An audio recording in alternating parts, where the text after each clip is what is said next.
Good morning to those of you out there on the West Coast. Good afternoon to those of you here on the East Coast with me. It's kind of a muggy day out there, but that's all right. We got a really good, exciting topic, so we'll drive into that. Let me just turn off some of these captions.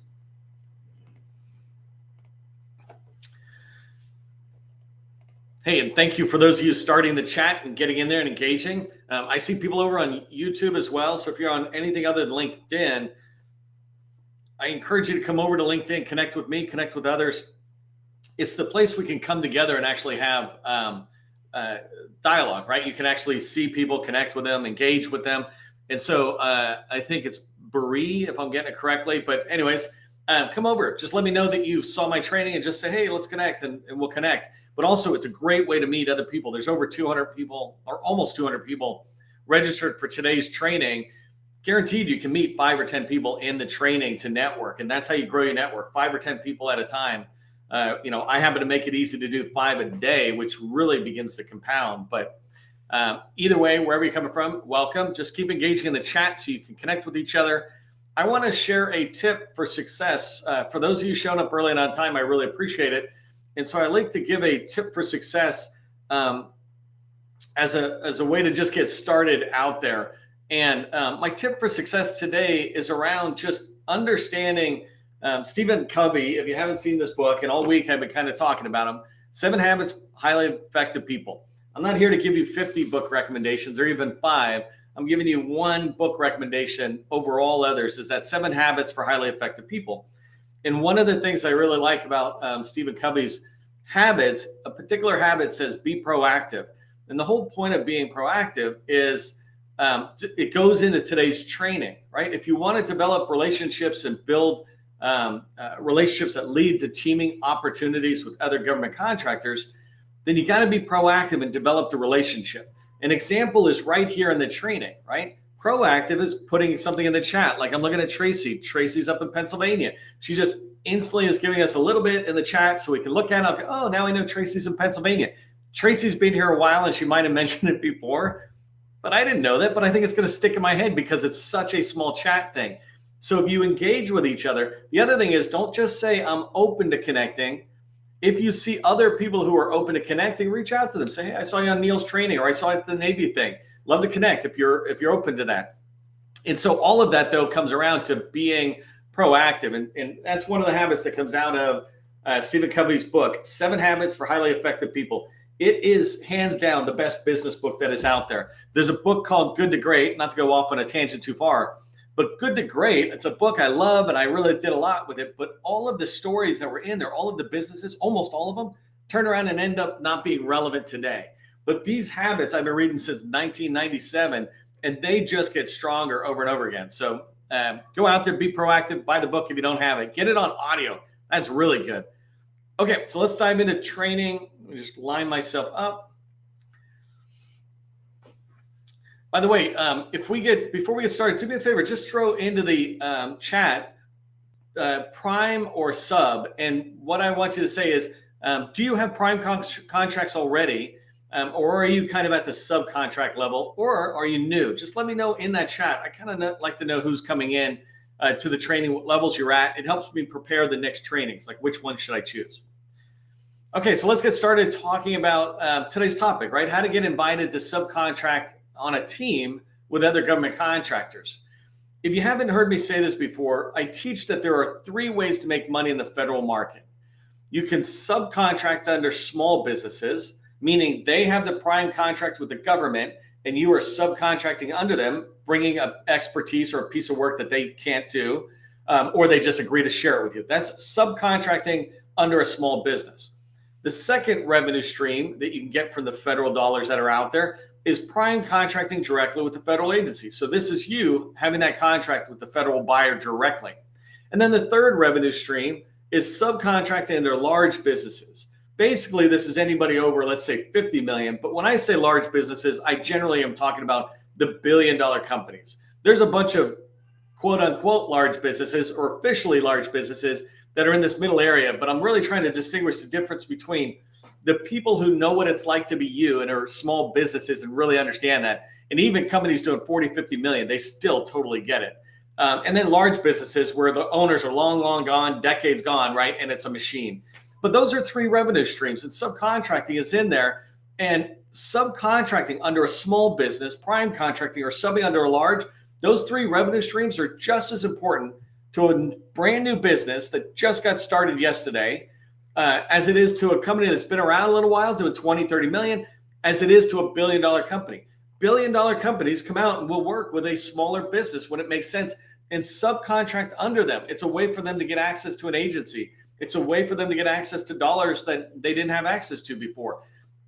Keep in mind, there's about $700 billion spent through contracts every year, and about 150, 170 of it is set aside for small businesses are winning those as a prime contractor. Well, that large business can pick up a pretty good bit of revenue if they have a plan to go after teaming relationships with small businesses. So what I'm going to teach you today is equally important to whether you're brand new or very experienced. The only difference is what you're able to do and how fast you're able to do it. You can definitely get on teams. I want you to understand that. If you're coming into the government contracting space, you can absolutely get on teams.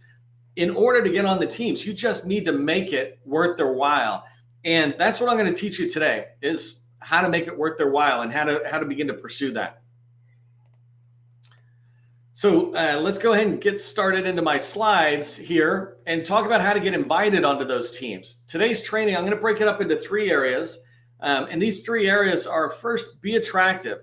And what I mean here is, and I'll talk more about it, but you need to add value to the team that you're trying to get on, that prime that you're trying to get on. And the second thing I'll talk about is, if you want to increase your chances of getting invited on a team, you need to be findable. When they're looking for somebody like you, that you're findable, you're visible. Look at that, left my phone on.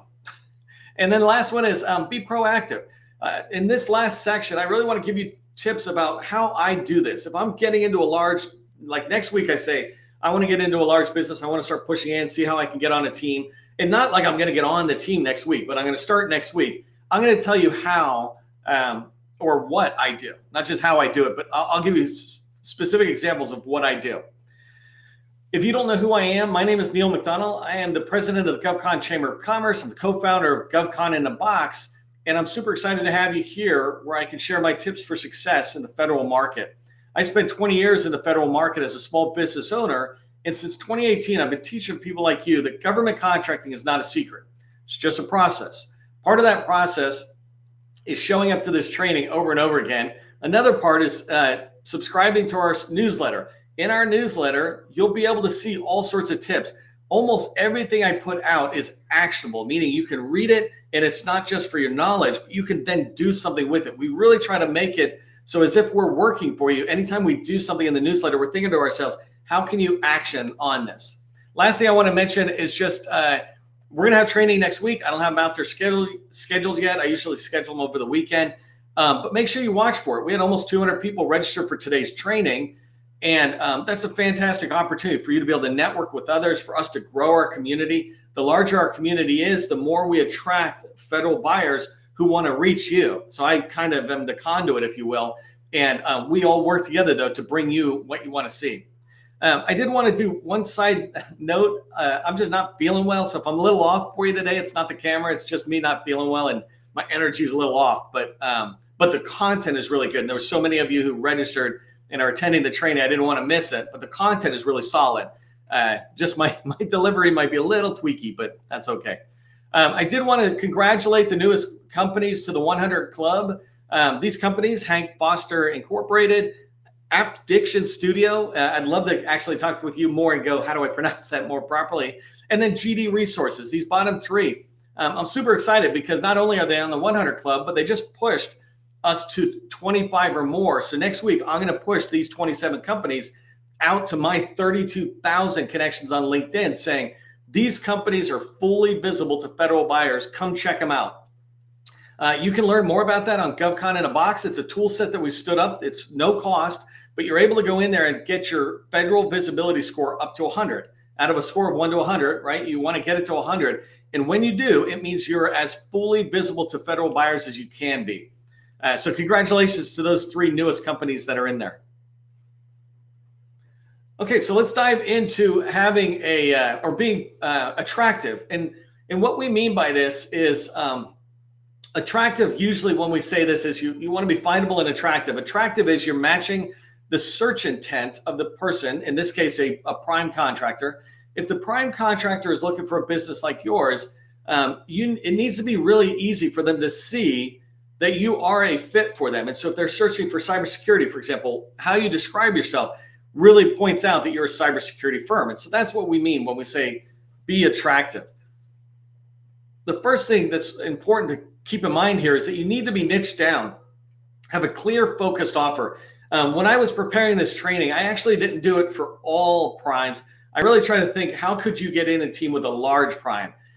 These bullet points that I'm going to share related to a large prime are applicable to a company doing 5 or 10 million. They too would value what I'm about to tell you, but absolutely larges value this. I've done multiple trainings on this. I've done interviews with larges where they talk about what they want from you and what they need from you. But when we talk about, in this particular point, having a niche, what it means is don't come in and say you do everything. They're a large business and they don't do everything, and they know it. More importantly, on a particular contract, they can sit there and say, hey, we can pretty much do all this. We're trying to find the best company, small business subcontractor, who will join our team and enhance our team. Can you bring something they need or something they don't want to do so they can focus elsewhere? But it needs to be clear. Like when they see it, they go, oh, I get what you do. You do risk management framework, or you do elevator services. Perfect. We're building out a whole new hospital campus, but we don't want to do the elevators. We'll give that to you. You know what I'm saying? So a clear niche that makes it easy for them to see where you would fit into their team, into where their company's going, and on an opportunity in that opportunity. The next one is, in order to be attractive, you want to have past performances. If you're just getting started out and you're connecting, let me make sure I'm sharing. Sorry, just making sure I was sharing. It wasn't sharing. You want to have past performances. Large primes in particular are looking for you to be able to come in and have experience doing what you're doing. Even if they can't use your past performances with the government to win an opportunity, they can use your past performances to validate that you are getting paid. You are good at your niche. That's really important. And for newer companies, if you're trying to sub with a small business, you can be looking at commercial opportunities as well. Any past performance begins to show that you're being paid for your expertise, your niche. The next thing is have a proven set of proven processes. This is in your background. How do you staff up, right? Large prime brings you onto their team. They want to know you have an approach, a process for finding talent and recruiting them, attracting them, finding them, and then hiring them, getting them on board. What's your process? What is your process around sales, around business development or capture? They want to see that you have processes, and these lend to you demonstrating you have organizational maturity. All of us, when we start new businesses, our companies are completely immature. Our tools are immature, totally fine, right? That's the whole journey. But when you're really trying to attract a large in particular, they want to see this organizational maturity. And sometimes it's defined in the processes. Other times it's defined in the certifications you have, like ISO or CMMI if you're software development. And then other times it's defined in the tools you use. Are you using Excel to track your accounting, or QuickBooks, or are you using some more advanced tools? When they look in, they want to know if they bring you on their team and they're working with you, that you're not going to have disruption back here in the back office that's going to interfere with your ability to go forward. Another example of organizational maturity is your financial stability. I had a large prime, you can go back and watch the video. They talked heavily about this, about we need to make sure that a small is able to last 60 or 120 days without getting paid, right? No one wants that. But what a large is concerned about is sometimes that does happen. Do you have financial instruments in place that allow you to get through that period so that you can pay your employees, and your employees who are working with the large don't, look for another job? And the last one I have here on being attractive is have what they need. Sometimes this is called agency intimacy, an understanding of an agency. That's something that's really attractive to a large, especially if you know they're trying to get into the Air Force or this command or that department, right? If you understand that agency, that's really attractive. Even more attractive is if you have established relationships with, maybe the contracting officer in Small Business Pro, but especially if you have relationships with program office personnel. And so this is important for you to pay attention when you're going in to team with somebody. Understand what will make you attractive to them. Sometimes people describe this as like value proposition. That's too much thinking. That's like an MBA. Really, you just need to sit there and answer the question, what's in it for me on their behalf? Imagine that the large prime is looking at you during a meeting or as they're building the relationship, and they're asking themselves, what's in it for me? What's in it for my company, Booz Allen or Boeing or something, right? And you want to be able to communicate. Hey, don't over communicate. You don't have to. I mean, you don't have to over promise. Hey, we're in this department and we know these people. We're talking with them.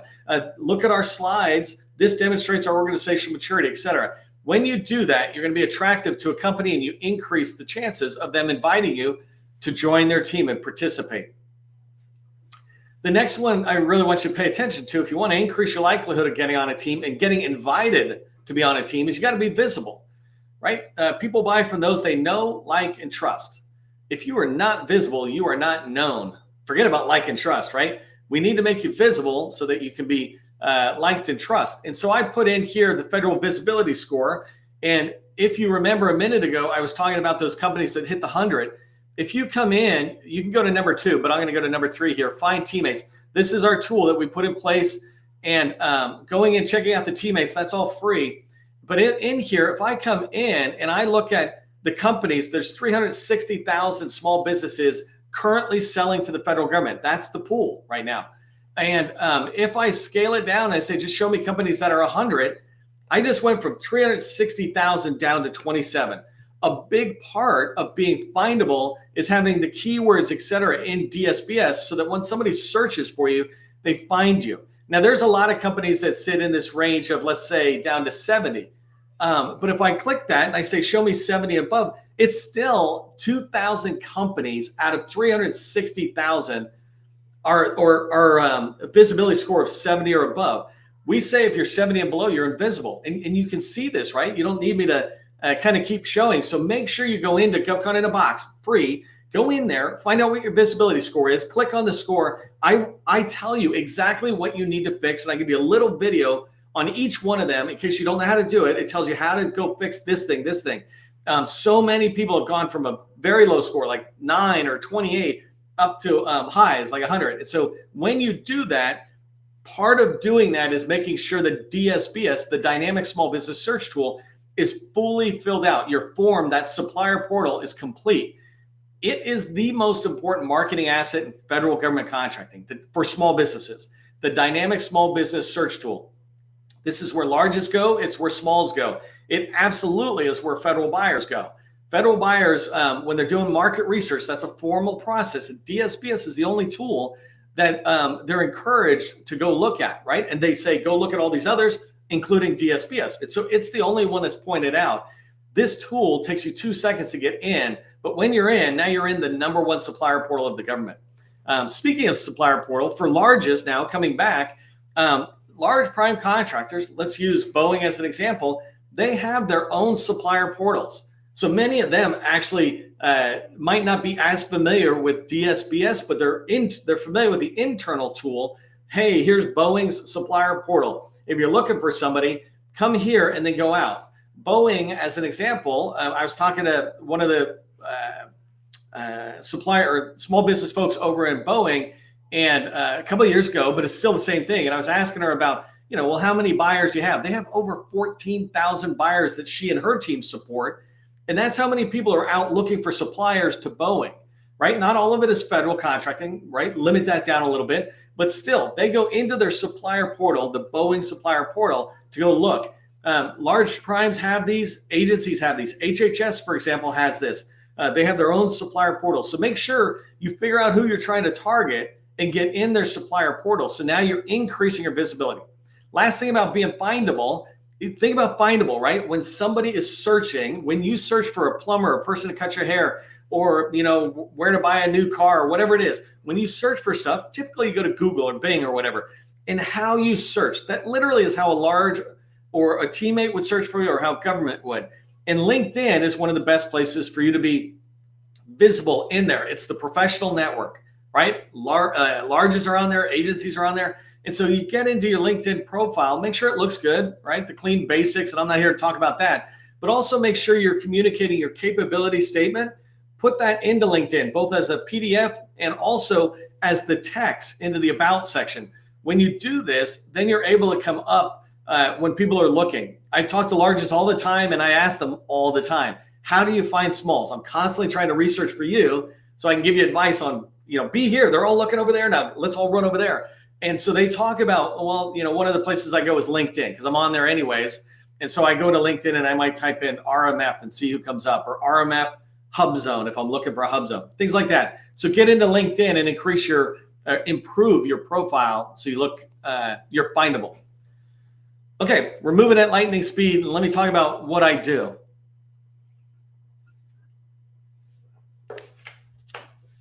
I got to start having Starbucks before my meetings more. It's better.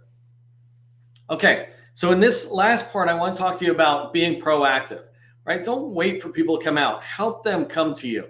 I have this phrase I like saying that if you take responsibility, you will have control. Not blame, responsibility. So if you take responsibility for you and the prime connecting, then you will be in control of making that happen. Compared to if you say that prime has the responsibility for finding me, etc., then all you can do is sit back and wait for the prime to find you. Wait for them to improve their processes. Wait for them to do whatever as you sit here. But if you take responsibility, then you can sit there and say, okay, what can I do? And here are some things you can do. So the first thing I want you to think about when you're thinking about a large prime, you really want to determine the goal, not a large prime, but any prime that you're trying to get on their team. First thing is determine your goal or your purpose.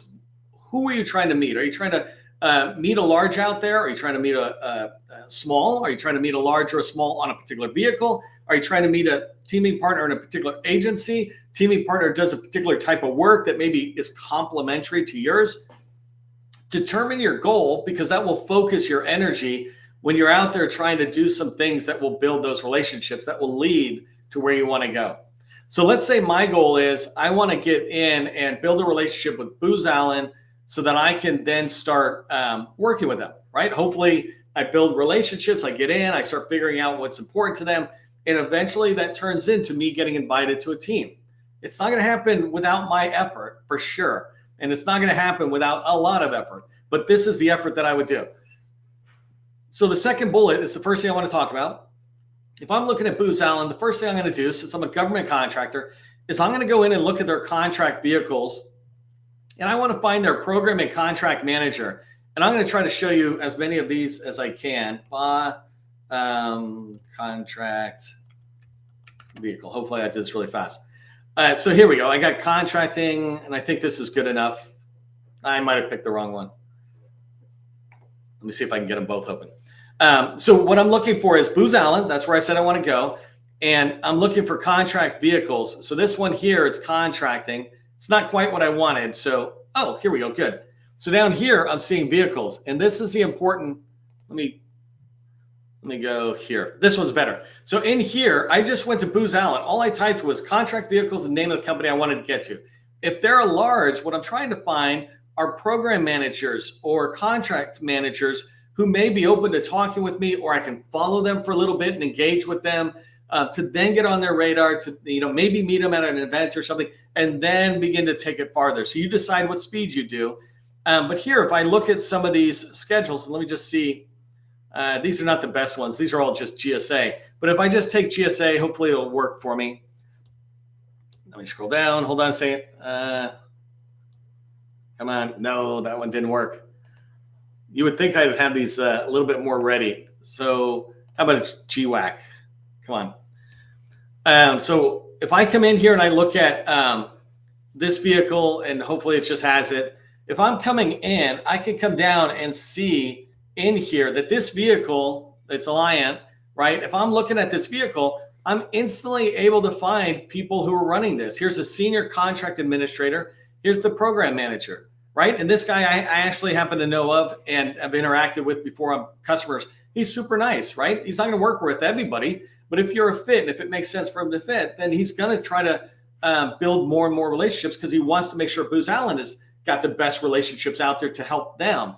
But that's the first thing I would just mention doing, right, is pursue the contract vehicle, program managers and contract administrators. or contract managers. These are the people who run these billion-dollar vehicles. They might make introductions for you down to program managers on different major task areas. So that's one area. The second way is I can target POCs on LinkedIn. And so think about, POCs are, let me see what this one is.